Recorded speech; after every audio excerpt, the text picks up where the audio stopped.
The year was 2157. Humans had spread beyond Earth to Mars and built several space stations throughout the solar system. Life was good, and humanity was proud of its achievements. But they were not alone in the universe. On a quiet Tuesday morning, strange signals appeared at the edge of the solar system. Captain Frank Howard of the United Earth Defense Force was drinking his coffee when the alert came through. He spilled the hot liquid on his uniform as he rushed to the command center. "Sir, we have an unidentified vessel approaching from the Kuiper Belt," said Communications Officer Becky Wells. Her fingers moved quickly across the holographic display. "It's massive. And it's not one of ours." Frank straightened his jacket. "Battle stations?" he asked, looking at his second-in-command. "That's the thing, sir," Becky replied. "They're broadcasting on all frequencies, in English, Mandarin, Hindi, and several other Earth languages. They're asking for permission to approach." The ship belonged to something called the Galactic Union. It carried representatives from 12 different alien species, all wanting to make first contact with humanity in a peaceful manner. After 2 days of careful negotiations, Earth's leadership agreed to welcome the visitors. Frank's ship, the UES Determination, was tasked with escorting the alien delegation to Earth. He stood tall in his dress uniform as the alien representatives boarded his vessel. Their leader was Ambassador Kilthrick, a tall, reptilian being with iridescent scales and 4 eyes. "Captain Howard," Kilthrick said, extending a 3-fingered hand, "we are honored by this welcome. The Draxian people look forward to peaceful relations with humans." Frank shook the alien's hand firmly. "The honor is ours, Ambassador. We've prepared a standard military demonstration as part of your welcome ceremony. Nothing too fancy, just our regular forces showing some basic maneuvers." Kilthrick's head tilted. "Regular forces? You have others?" "Of course," Frank said with a smile. "We have our special forces for unique situations, but you'll just be seeing our standard military personnel today." The aliens exchanged glances that Frank couldn't interpret. Later that day, Frank watched from the observation deck as a company of Marines demonstrated their skills in the space station's large gymnasium. They moved through obstacle courses, demonstrated hand-to-hand combat techniques, and performed precision shooting exercises. Ambassador Kilthrick stood beside Frank, his 4 eyes wide. "These are regular soldiers?" he asked quietly. "Yes, just our standard Marines. Nothing special about them," Frank replied. "The one there," Kilthrick pointed to a female Marine who had just completed the obstacle course. "She climbed that wall using only her upper limbs while carrying a heavy pack." "That's Corporal Kelly Adams," Frank explained. "She's good, but nothing exceptional by our standards." The demonstration continued with a simulated combat scenario. The Marines moved with precision and coordinated their attacks perfectly. Their movements were quick and their reactions faster. When the simulation ended, they laughed and patted each other on the back. "They seem to enjoy the violence," observed another alien delegate, a small blue humanoid with large watery eyes. Frank laughed. "That wasn't violence. That was just practice. They're friends." As they walked to the diplomatic reception afterward, Frank noticed the aliens keeping a slightly larger distance from the human military personnel than before. During dinner, a small fire broke out in the kitchen. Before the aliens could even react, 3 Marines had already contained the fire, evacuated the kitchen staff, and returned to their posts. The entire incident lasted less than 2 minutes. Ambassador Kilthrick leaned toward Frank. "Captain, if these are your regular forces, I confess I am curious about these special forces you mentioned." Frank smiled. "Maybe another time, Ambassador. The Special Forces demonstrations require a lot more preparation and security clearances." That night, after the humans thought all the aliens were asleep, Kilthrick sent an encrypted message to the Galactic Union High Command. Preliminary observation of human military capabilities suggests significant understatement in their classification system. Their regular forces display physical abilities, tactical awareness, and response times that would qualify as elite among most Union species. Request immediate consultation on diplomatic approach. These humans may be more dangerous than we anticipated. Lieutenant Lisa Nguyen smoothed her uniform and took a deep breath before entering the conference room. As the newly appointed military liaison to the alien delegation, she needed to make a good impression. The room fell silent as she walked in. "Good morning," she said with a smile. "I'm Lieutenant Nguyen. I'll be your guide for today's tour of our training facilities." Ambassador Kilthrick bowed slightly. "We appreciate your hospitality, Lieutenant. My colleagues and I are eager to learn more about human military structure." Lisa led the group to a large field where Marines were engaged in a routine training exercise. The morning was hot, and the soldiers had been running for over an hour with heavy packs. "These Marines are just finishing their morning warm-up," Lisa explained. "A standard 20-mile run with 60-pound packs." The blue alien with large eyes blinked rapidly. "Warm up? You mean they will do more training after this?" "Of course," Lisa replied. "This is just to get their blood flowing." Private Joe Martinez was the first to finish the run. He jogged over to a water station, drank quickly, and immediately dropped to begin push-ups. "Is that soldier being punished?" asked a tall, thin alien with silvery skin. Lisa laughed. "No, he's just keeping his muscles warm while he waits for the others." The aliens watched as Joe completed 50 push-ups without stopping. When he finished, he jumped up and began stretching casually. "And this one is a regular soldier?" Ambassador Kilthrick asked carefully. "Yes, Private Martinez is actually fresh out of basic training. He's only been with the unit for 3 months, Lisa said. "Nothing special about him." After the run, the Marines moved to a combat training area. 2 soldiers, Sergeant Greg Peters and Corporal Ryan Diaz, stepped into a sparring circle. They began fighting with intense focus, landing heavy blows on each other. The aliens stepped back in alarm as the 2 men grappled and threw each other to the ground. Blood appeared on Ryan's lip after a particularly hard punch. "Stop them," cried one of the aliens. "They are seriously injuring each other." Lisa looked confused.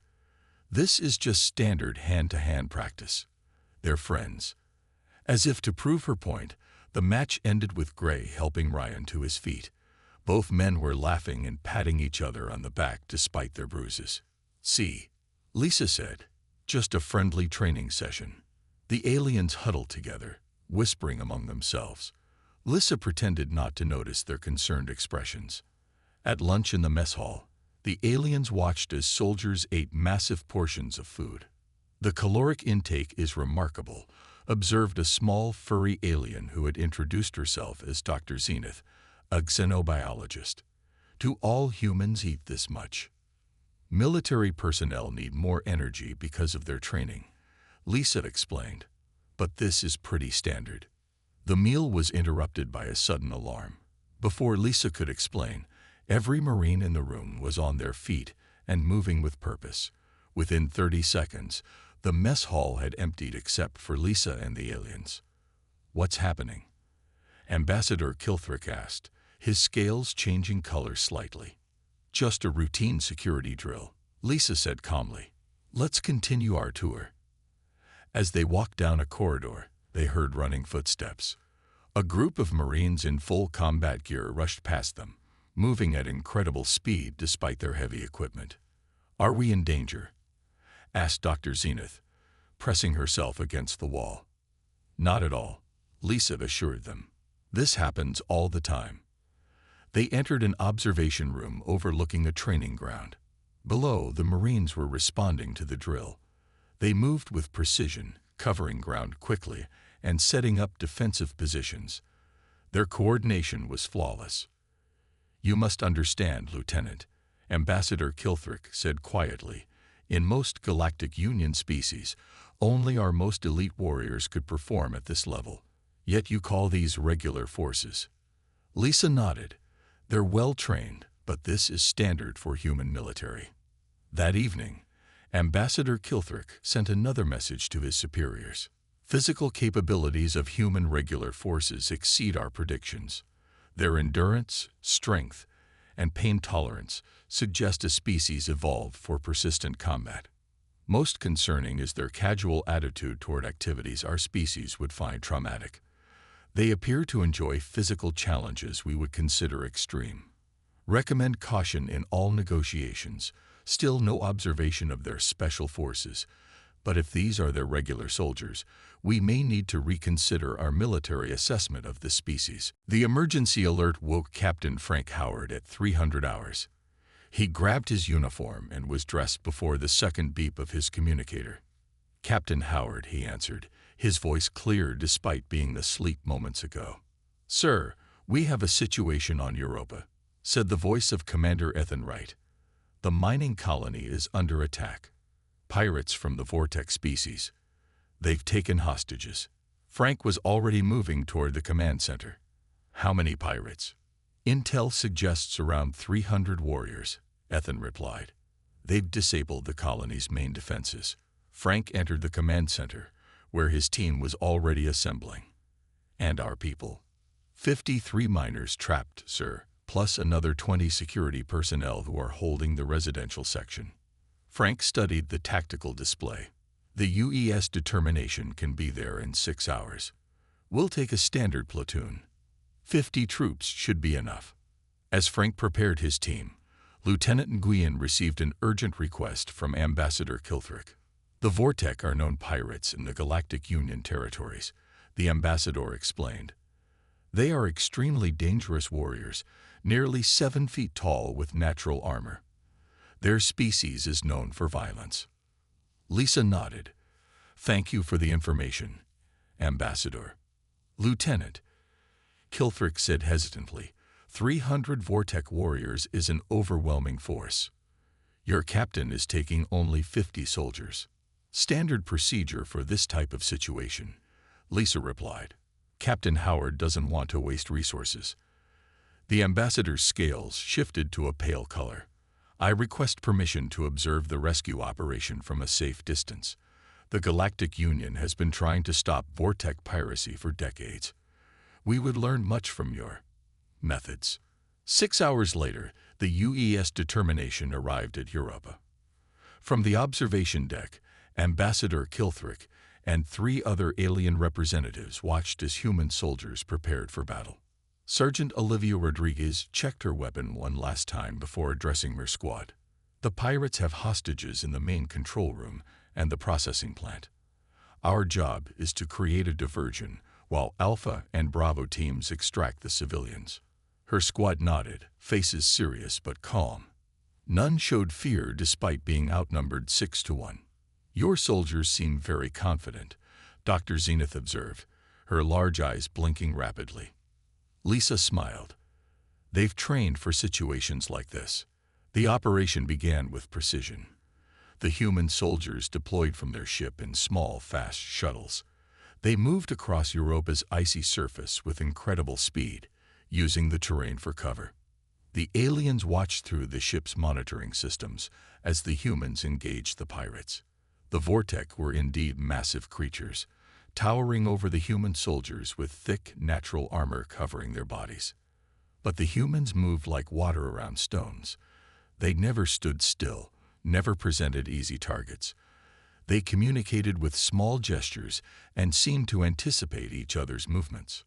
"Remarkable coordination," Ambassador Kilthrick whispered. "Are they using advanced neural links?" Lisa shook her head. "Just standard training and experience working together." Sergeant Rodriguez led her squad around the southern edge of the mining facility. They moved silently despite the heavy gear they carried. When a group of 8 Vortec warriors appeared around a corner, Rodriguez made a quick hand signal. Her squad immediately shifted formation. 2 soldiers dropped to provide covering fire, while 3 others moved to higher positions. Rodriguez herself charged forward with 2 more soldiers, firing with perfect accuracy as they moved. Within 30 seconds, all 8 Vortec were down, and Rodriguez's squad had suffered no casualties. The aliens watched in stunned silence. The battle continued for 43 minutes. The human soldiers moved through the facility like ghosts, appearing where the pirates least expected them. They used the environment, the shadows, and even the pirates' own tactics against them. Sergeant Rodriguez personally led the final push into the control room where the pirate leader held 5 human hostages. Her squad breached the door, neutralized 4 guards, and disabled the leader before he could harm the hostages. When it was over, 267 pirates were captured or neutralized. The human force had suffered only 3 minor injuries. This is... Ambassador Kilthrick struggled to find words. This outcome was statistically impossible.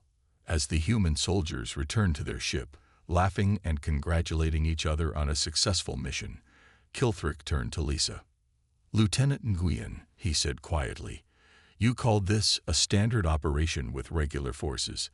If these are your regular soldiers, what exactly do your special forces do?" Lisa smiled.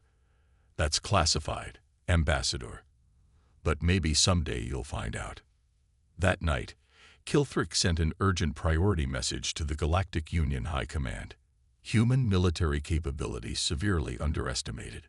50 regular soldiers defeated 300 Vortec pirates with minimal casualties, requesting immediate reassessment of humanity's status and potential threat level. These are not just another species. They are something we have never encountered before. Ambassador Kilthrick stood before the Emergency Council of the Galactic Union. The large circular chamber was filled with representatives from all 12 member species. Kilthrick's report on human military capabilities had caused great concern. "The evidence is clear," Kilthrick said, pointing to the holographic display showing footage from the Yoruba incident. 50 human soldiers defeated 300 Vortec warriors in less than 1 hour. Councillor Vox, a massive being with stone-like skin, rumbled dismissively. "The Vortec are skilled pirates, but they lack proper military training. This proves nothing." "With respect, Councillor," Kilthrick replied. "Our own military experts analyzed the footage. The humans displayed strength, speed, and tactical awareness that would be exceptional even among our most elite warriors." The council chamber filled with worried murmurs. High Commander Zeltris, leader of the Union's combined military forces, stepped forward. "What concerns me most," she said, her feathery crest rising, "is that the humans repeatedly referred to these as regular forces, not their elite units, just standard soldiers." The council fell silent. "We need more information about these special forces they mentioned," Zeltris continued. "I propose we formally request a briefing on human military structure, particularly their elite units." Back on Earth, Frank Howard received the request during a meeting with his superiors. "They want to know about our special forces," General Alice Potter asked, raising an eyebrow. "That's an unusual diplomatic request." Frank nodded. "The aliens seem particularly interested in our military classification system. After witnessing our response on Europa, Ambassador Kilthrick has been asking many questions." General Potter thought for a moment. "We'll arrange a briefing. Nothing classified, just general information about structure and capabilities. Find a retired operator to handle it. Someone who can explain things clearly but won't reveal sensitive tactics." The next day, Major Darius Johnson arrived at the diplomatic compound. He had served 15 years in Delta Force before retiring to teach at West Point. His weathered face and calm eyes spoke of decades of experience. Darius entered the briefing room, where 20 alien representatives waited. He noticed they sat slightly further back from the podium than would be normal, as if wanting to keep extra distance. "Good morning," he said with a polite nod. "I'm Major Johnson, retired. I'm here to provide some basic information about human special forces units." Ambassador Kilthrick stood. "We appreciate your willingness to share this information, Major. We are particularly interested in understanding what makes these forces special compared to the regular forces we've observed." Darius activated the display screen. Human militaries have developed specialized units for particular mission types. These include Army Special Forces, Navy SEALs, Rangers, Delta Force, and several others. He showed footage of training exercises, Men and women climbing sheer cliffs without equipment. Soldiers operating in extreme cold conditions wearing minimal gear. Underwater operations lasting hours. Special Forces operators undergo selection processes with failure rates often exceeding 80%. Darius explained, only those with exceptional physical and psychological capabilities are accepted. Dr. Zenith raised a hand. These achievements appear impossible for your species' biology. Darius smiled. They're difficult, not impossible. With proper training and mindset, humans can adapt to almost any environment. He continued, describing historical operations. Small teams infiltrating behind enemy lines and operating independently for months. Rescue missions in supposedly impenetrable locations. Counter-terrorism operations with perfect execution. As the briefing continued, the aliens grew increasingly still. Their body language, though different from human expressions, clearly showed growing concern. To summarize, Darius concluded, Special Forces operators are selected for their ability to think creatively, adapt to changing situations, and accomplish missions with minimal support in the most difficult environments imaginable. After the briefing, the Galactic Union representatives gathered in a secure room. If their regular forces are what we witnessed on Europa, High Commander Zultras said quietly, and these special forces are significantly more capable. It changes everything. Ambassador Kilthrick finished. We assumed they would be a minor addition to the Galactic Union. Now I'm not certain we could defend against them if relations soured. Councillor Vox, who had dismissed the earlier reports, now looked troubled. Perhaps we should reconsider the invitation to join the Union. Containing them might be safer. It's too late for that, Zultras replied. They know we exist now. We need to ensure they see us as valuable allies, not potential threats or conquests. Ambassador Kilthrick looked out the window at the humans walking peacefully outside. The most disturbing part is how casually they view their own capabilities. They don't even realize how terrifying they are to the rest of us. The Galactic Union formally requested a demonstration of human Special Forces capabilities. After much discussion, Earth's leadership agreed but insisted on limiting the scope. The demonstration would take place on Mars, at a remote military training facility in Valles Marineris. Lieutenant Lisa Nguyen greeted the alien delegation as they disembarked from their shuttle. Welcome to Mars Training Ground Alpha. We've prepared several demonstrations for you today. Ambassador Kilthrick nodded politely, but Lissa noticed his scales had taken on a dull color that she now recognized as anxiety. Try not to worry, she said with a smile. This is just a friendly demonstration. The observation deck overlooked a vast Martian landscape. The atmosphere was thin, the temperature well below freezing, and the terrain rocky and treacherous. A soldier stepped forward. This is Staff Sergeant Kevin Patel, Green Beret, Lisa introduced. He'll demonstrate survival techniques in harsh environments. Kevin wore a lightweight environmental suit without the usual heavy insulation most humans needed on Mars. He carried a small pack and a standard rifle. The scenario is simple, Lisa explained. Sergeant Patel will cross 20 kilometers of terrain, locate a specific target, and eliminate it. He has minimal equipment and must avoid detection by automated defense systems. The aliens watched as Kevin moved out into the Martian wasteland. His movements were smooth and deliberate, using the natural terrain for cover. When he encountered a steep cliff, he climbed it using only small hand and foot holds, despite the bulky gloves of his environmental suit. Remarkable strength-to-weight ratio, Dr. Zenith commented. Is this normal for your special forces? This is basic training for Green Berets, Lisa replied. Kevin can operate in any environment, from desert to Arctic to jungle.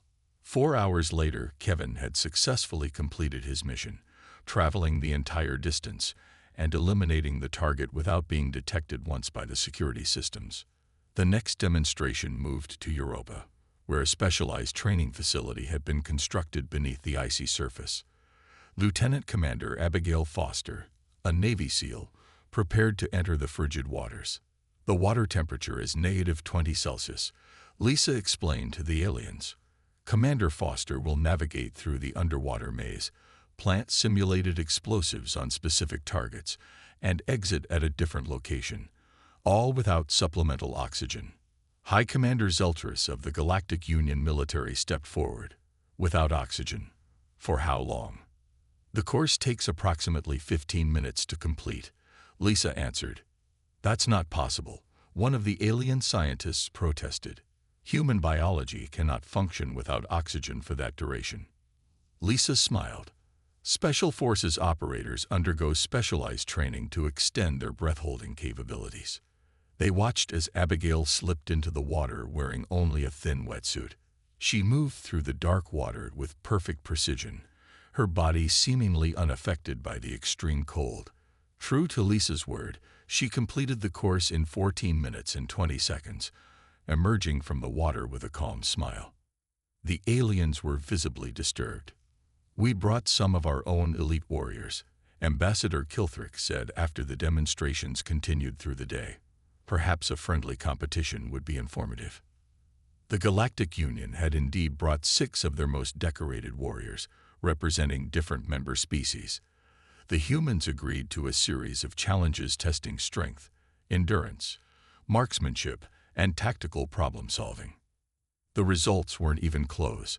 The human Special Forces operators outperformed the alien warriors in every category. Even more concerning to the aliens was how the humans approached each challenge with calm confidence, while the alien warriors pushed themselves to exhaustion trying to keep up. During the final event, a complex tactical scenario, the human team completed the course in half the expected time by using an approach none of the aliens had considered. That evening, the Galactic Union representatives gathered for a private meeting. This changes our entire strategic assessment, High Commander Zeltris said gravely. Their capabilities exceed our models by factors of 3 to 5. It's not just their physical abilities, added Dr. Zenith. It's their problem-solving approach, their ability to adapt to changing conditions, their teamwork. They think differently than our species. Ambassador Kilthrick looked troubled. We need to develop new protocols for diplomatic relations with humans. They must be treated as a major power, not a developing species as we initially classified them. In another room, several Union military advisors began quietly developing countermeasures against human capabilities. One officer, General Drac of the Silicoid Dominion, went further. We should consider preemptive action, he suggested to a small group of like-minded officials. The humans represent a fundamental threat to the balance of power in the galaxy. They must be contained before they expand beyond their solar system. Seeds of fear and mistrust were taking root, even as the official diplomatic mission continued with smiles and handshakes.